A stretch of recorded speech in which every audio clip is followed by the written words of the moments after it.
A lot of entrepreneurs are ego-driven. Ego-driven just means that you're attached to the outcome. But essentially, a judgment, which is what triggers the ego, is a judgment about yourself or a judgment about somebody else. When you render an opinion about yourself or somebody else is when you know you're coming from ego. So if you can control that in business, you can go a lot farther. Hi, everyone. Welcome to Heart Inspired, the show dedicated to highlighting individuals in their pursuit of authentic leadership. We peel back the layers to uncover the roadblocks we all face, explore the actions we can take, and how to persevere towards the best version of ourselves. It is my hope that you'll be inspired by their story and gain some insights to help you in your own journey. We live in a time when 5 generations work side by side, each with different experiences and ways of communicating.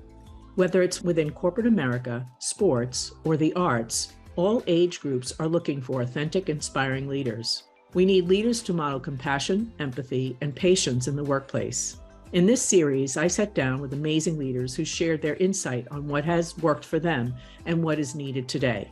Join us to discover how necessary, effective communication and leadership skills help all generations succeed. Ken Burke, founder and CEO of the EntrepreneurNOW Network. He is a speaker, serial entrepreneur, mentor, and author. Ken founded Market Live, a market-leading enterprise-class e-commerce software platform used by major merchants, generating $2 billion in online sales through the platform.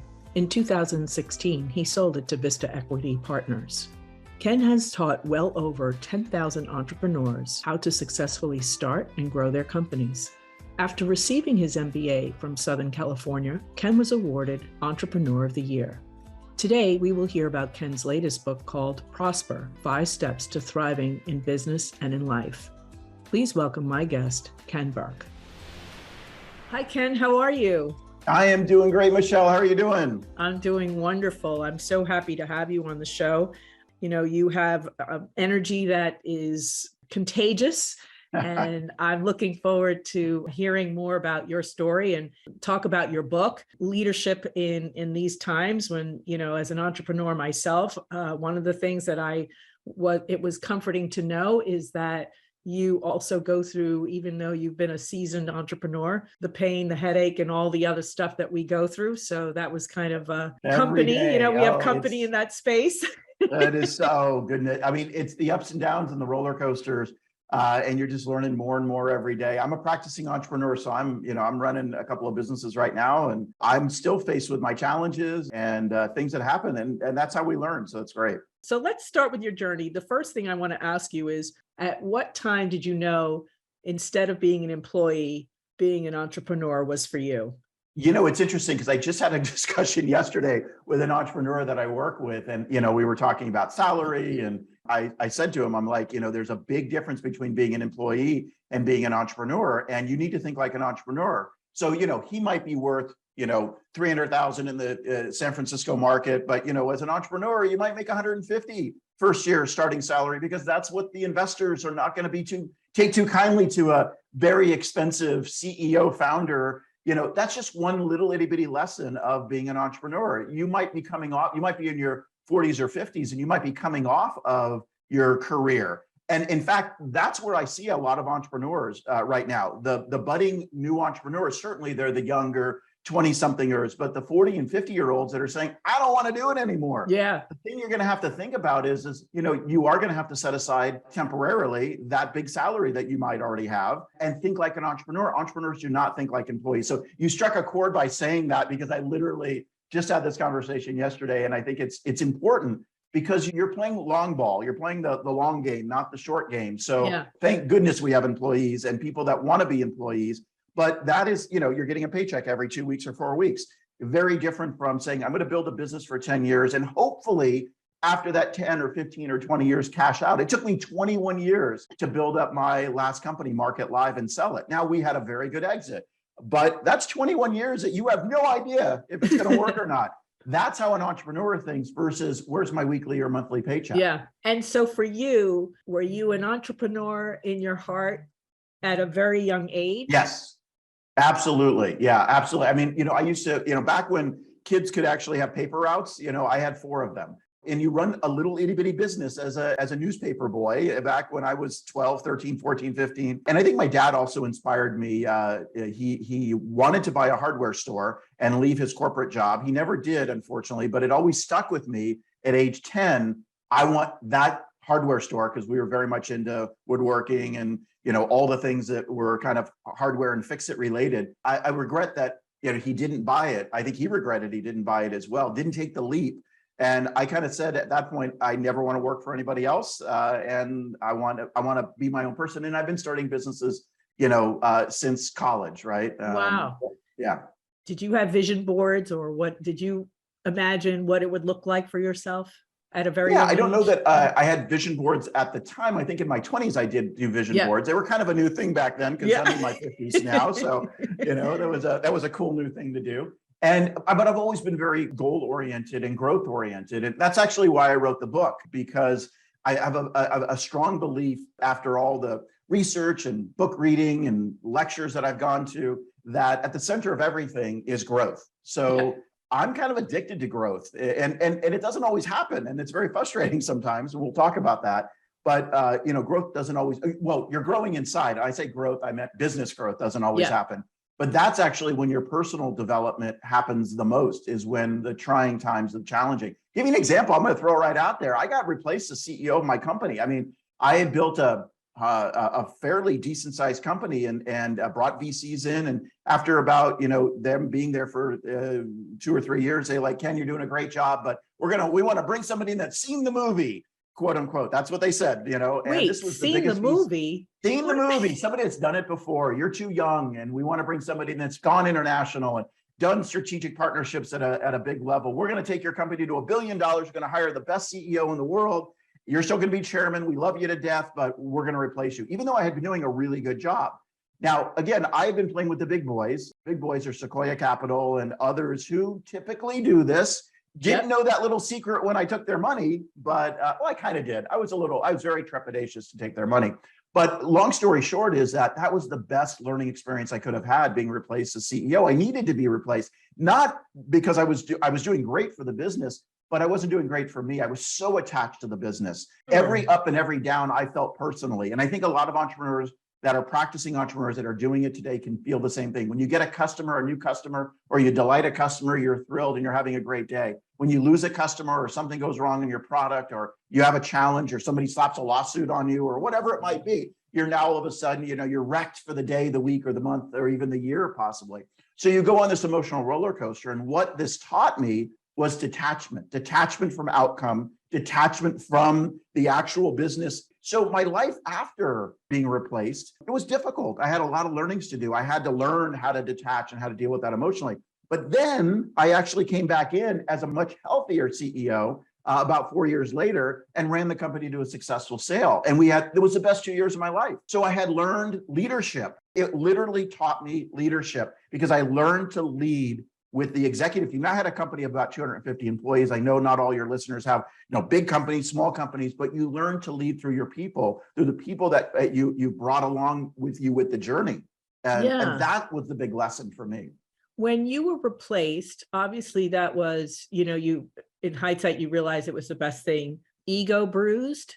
Oh my goodness, yes. Yeah, and I realized, and I write about this in my book as well, a lot of entrepreneurs are ego-driven. And ego-driven is not egotistical. I'm sure you can be egotistical as well. Just ego-driven just means that you're attached to the outcome. You're attached to the judgments of other people. Really, that's all that it is a judgment. And you're constantly trying to control all the judgments, from your investors, from your employees. You're not going to be liked by all your employees. It's just like the president of the United States. I don't care what your political affiliation is, but 50% of the United States is just not going to like you. It doesn't matter who you are, what you are. Maybe you can sway that to 55%. And if you're not really liked, maybe 45 or 40%. But the same thing as being a CEO or being a leader. Not everybody's going to like every decision you make. And sometimes that's really hard, especially if you're a people pleaser like I was.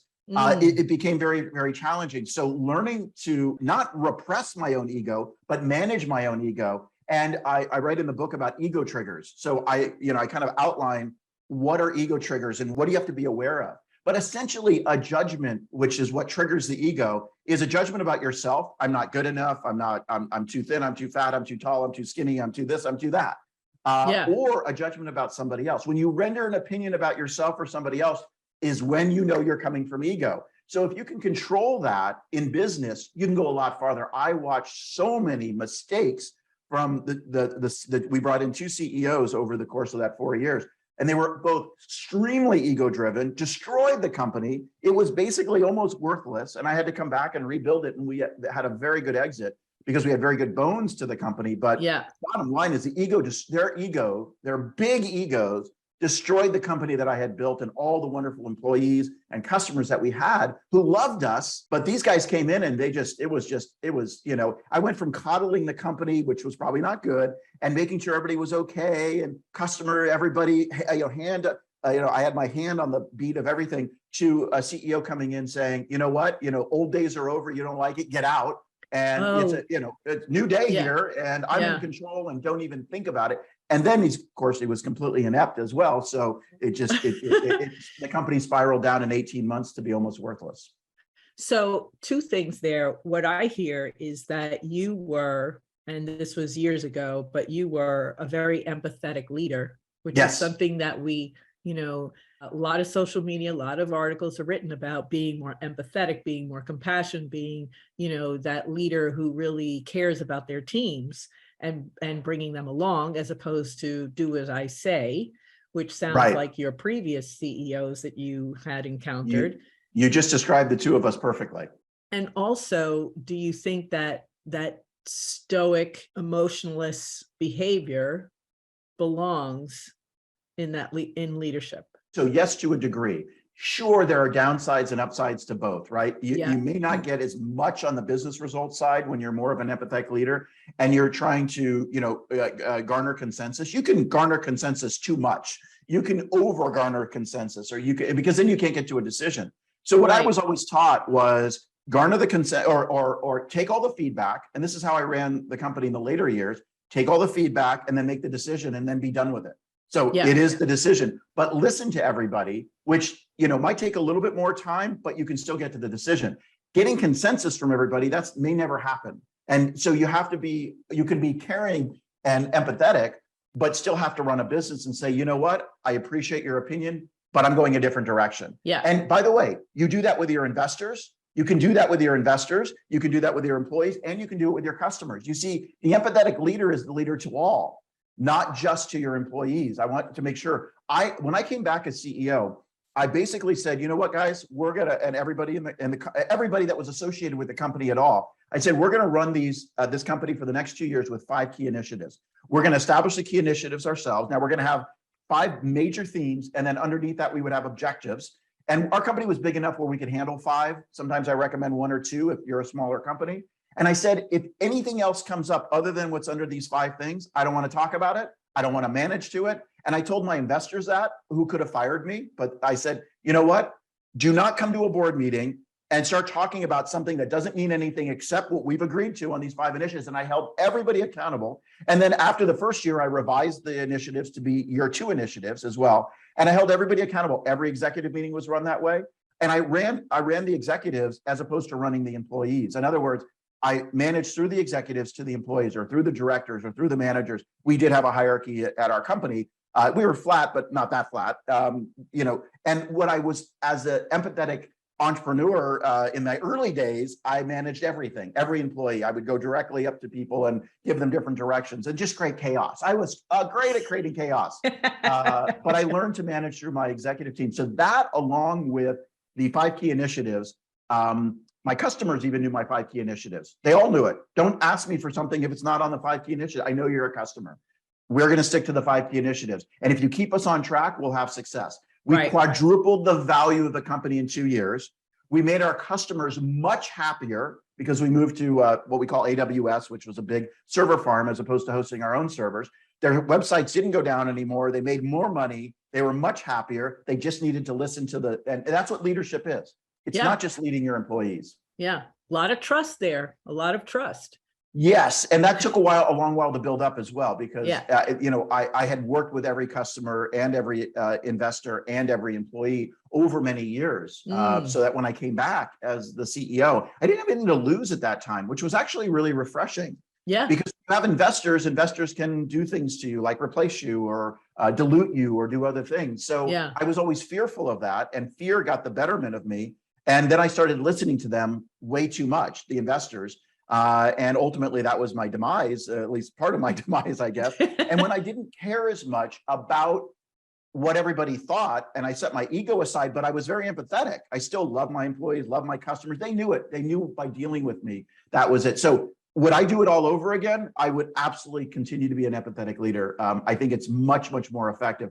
People work with people that care about them. I cared about my customer success. I cared about my employee success. I cared about my investor success. They knew that through all my dialogue with them. That's why they stuck with me. Most of our employees, the average employee in Silicon Valley lasts 9 months. Our average employee was like 10 years. So it was just a stark contrast to the length of time our employees lasted. We had employees that were there 20 years. The company was only in existence for 21 years. By the time I sold it, we had employees that were literally there for 20 years. So that was a real big reward for me. Something to be learned there for sure. So let's move into your book. First, I want to talk to you about, I think when we first met, you mentioned the journey and how long it took to write this book. Yes, I wrote the book on airplanes only because I flew a lot, and I'm a little ADD and hyperactive. If your audience hasn't already realized that. No, I'm so shocking. shocking. Only place I could really settle my brain and get into the groove was I did all my research, I read all my books, and then I ultimately did every word was written on an airplane. Yeah. Wow. And so the book is called Prosper. Yeah, Prosper: 5 Steps to Thriving in Business and in Life. So let's talk about, there's 5 pillars in that book. Accept yourself, manage your ego, get clear, take action, and give gratitude. Before we go into any of those, let me ask you, is there one that stands out that you remember that you wrote during one specific trip on one specific airline, on one specific route? It was written over the course of 10 years on and off, just like a lot of writers, they sit down, they put the book down for a year, and then they start and they get inspired, and then they want to write again, and so on and so forth. So it did take a while to write. I love them all like my individual babies, but I would say, goodness gracious, I would say Managing Ego for me resonated with me the most because I had an issue with judgments of myself and judgments of others. Now I really don't care, but as I was writing it, it was my own therapeutic endeavor, which a lot of writers will tell you that's actually one of the reasons they write a book. It's really for them. And I always said, if one person reads, one chapter and they get one thing out of it, then it will have all been worth it. And it was. That's all I care. But one person got one thing out of it, I'm good. Everybody else is a bonus on top of that, right? That's pretty awesome. Well worth it. Well worth it for sure. One of the things about around giving gratitude, I know it's kind of a touchy-feely book, and we're talking to entrepreneurs and leaders, but I think there is a place for, you've got to be right in your own mind to be a really good leader. In other words, if you've got some of the challenges that I talk about in the book and they permeate your life and your business, they even come out more, they're exacerbated in the business because you're under pressure, you're in a different environment, you're not necessarily at home with family or friends, you're now with people that will challenge you a lot more in some cases. Investors won't take any of your BS. You're an egotistical leader, an ego-driven leader, not egotistical, ego-driven leader, they'll just bounce you. You're gone, done. We don't care. Your family doesn't necessarily get rid of you as fast. So no, family dynamics. You can't refund. Yeah, you can't refund, but you can't fire. Right, and then you have customers. As an entrepreneur, if you don't think you have a boss, you're wrong, right? Right. You have a different boss, and your boss, in as much as you, is all your customers, all your employees. As anybody else. The employees, I said I work for the employees. I know it sounds cliche, but I work for them. They don't work for me.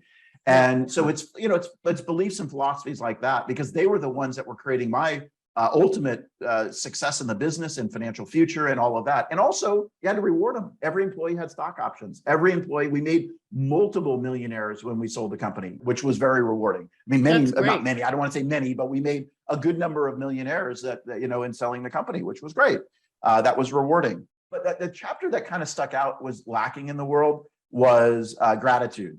Gratitude is the pathway to happiness. So really, and the chapter that I enjoyed writing the most is not one of the pillars, but the end, which is practicing joy, happiness, and fulfillment. The last chapter, chapter 26. And the reason why I say that is that we have to practice happiness, joy, and fulfillment each and every day. And what I do in that chapter is really just share with the reader what I do and some of the techniques that I use. Journaling is a really important thing for me. I was just going to ask you if you journal, because I started 2 years ago, and it's just been so great. Oh my goodness. It's funny. I have a box of my journals. They're always the same moleskin, black, college ruled. I'm a little OCD as it relates to that specifically. Now, I will tell you, Amazon has done a knockoff and they're half the price. So now I buy the Amazon version, but they're identical. Two things that it does. One is it obviously is the greatest therapy in the world because I do it mainly on planes. I still fly a lot. So I will always pull out my journal as the plane is taxiing. I also work on planes typically before I start working and, kind of settling in. Sometimes I journal for 5 minutes and sometimes I journal for 2 hours. Very rarely the 2 hours, but sometimes I will. Sometimes I'll write a page. Sometimes I'll be inspired, maybe at the beginning of the year when I really want to get things out. And I'll write 20 or 30 pages in my journal. Again, that's more rare the case. And I got to tell you, it is the number one thing because it's where I get to work things out in my private. Nobody's ever going to read it. Nobody ever cares to read it. Trust me. And I probably never will read it again. And by the way, when you're journaling, I just find I write things over and over and over again. The things I'm working on appear in my journal in different ways. Yeah. I'm basically saying the same thing, right? Because I'm still working on them, right? Yeah. And then there are other things that I'm like, good, I've moved past this. This is great. Yeah. So it's also a place to give gratitude. I don't think we give enough gratitude. See, here's the deal about gratitude. I know this is a little touchy-feely, and a lot of my book is not as touchy-feely as the 5th chapter, trust me, around gratitude. But it is impossible when you're being grateful to actually not be happy. You can't. It's not an Absolutely. emotion. You would otherwise be in dramatic conflict. So practicing gratitude every day is part of practicing happiness, fulfillment, and really feeling that joy that comes to your life. When you're a joyful person and you're coming at your business with the right mentality, I'll say with a more healthy mentality than maybe in my 20s when I won't speak to anybody else in their 20s, when I was a little more reckless. It was all about me. It was about my ego. It was about success. It was about what was drilled into my head from my parents and society that I had to do well, my college, whatever it was. And it was all false, right? And striving for money. It was all about money. Yeah. That was it was kind of all about money. I'll suggest that maybe it was, maybe it wasn't, but that's where a lot of the emotions came in. And I'm not saying that you shouldn't build a business and be proud to sell it for a lot of money or make a lot of money in the process. Absolutely. But also the good that you're doing. So today, what gives me what my new businesses are, the 2 businesses that I have now are purpose-driven businesses as well. We tackle the aspect. And I did an interview about 9 months ago with a gentleman called Kutabita. Kutabita, it was a purpose-driven entrepreneur. That means that he built a business and layered on top of it this ability to give back. And I said from that point on, whatever I do, I will build a component into any business that I do that gives back, either feeds young kids, meals, and that's one of his tracks, right? He's like, I fed 1 million kids over the last 10 years based on some of the things that I've done in my business. So integrating something in your business that is beyond just, the bits and bytes of a software company or a product that you put on a shelf or, in Whole Foods or something is how do you extend? Now, you don't have to go all the way like Bombas and some other companies have done, which are amazing. They've really taken it to a different extent. I didn't realize after talking to Kutabita, and this is kind of my new mission for myself personally, is that it can be easy. Take 10% of profits, but then integrate it into everything you do. Integrate it with your employees, integrate it with yourself, integrate it with your investors. So everybody knows this is what we're doing. I just found that very inspiring. And I wanted to share that, even though, it's not in my book. I just discovered this. No, that's pretty awesome. I'm saying, how do I take my new business, which we're launching the product for November 1, it's a business called Microcasting for e-learning. And how is it going to be purpose driven? And I'm talking to my team right now about what are we going to do? We have a pretty good idea. November 1st, it's launching.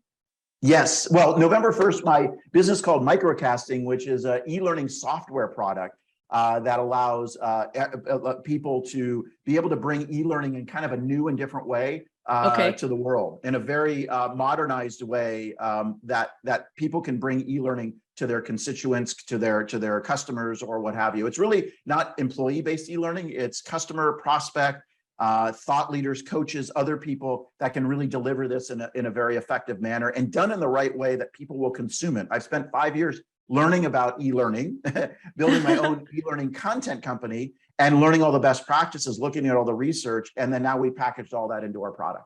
Awesome. So that you don't stay idle very long, I see.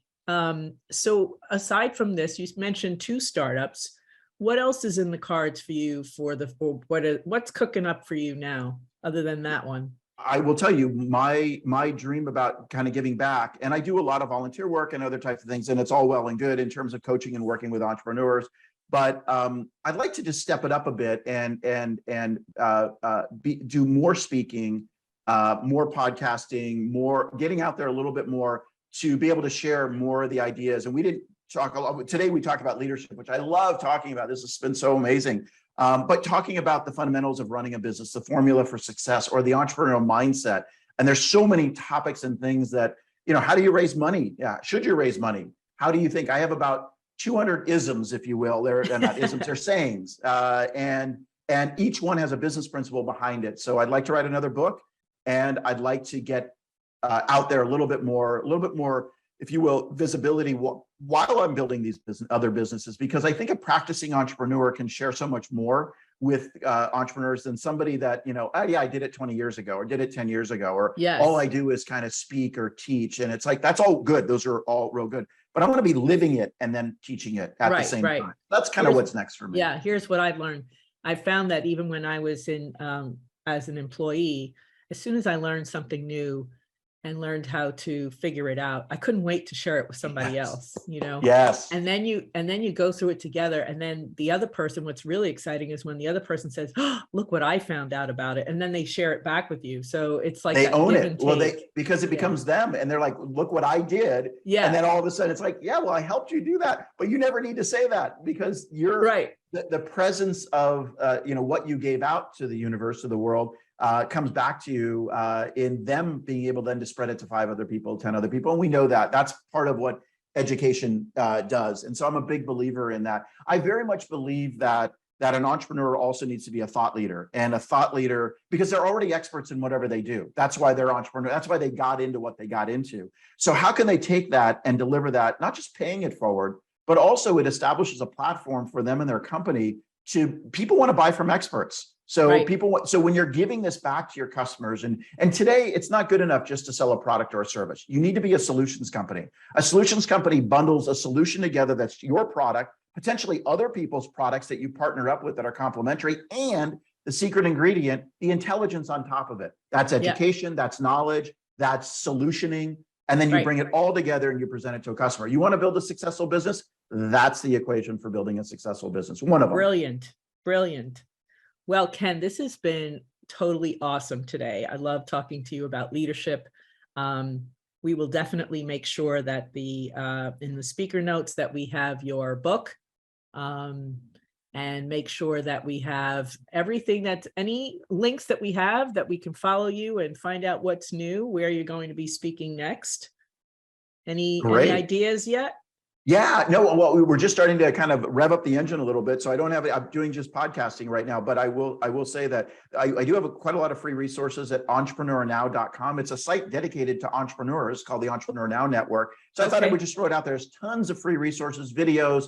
We'll walk you through whether you need investing or what have you. And so I do recommend checking that out. Of course, Okay. kenburke.com, you can get the book on as well. We'll make sure that those are in the show notes as well. Well, again, thank you so much for joining us today, sharing your insight and your enthusiasm and your energy. Oh, thank you, Michelle. This has been great. I love the topic that we're talking about today. So thank you for allowing us to have this dialogue. Yes, absolutely. Well, be well, and thanks again. Thank you for listening. We'll be back soon with a brand new episode of the Heart Inspired podcast. Until then, I'm your host, Michelle Delgado. And don't forget to lean in, be heard, be inspired. This podcast was created by HeartMetrics Consulting, editing and co-produced by David Castle Productions, and co-distributed by Business Travel 360. For more information about HeartMetrics Consulting, visit us at heartmetrics.com.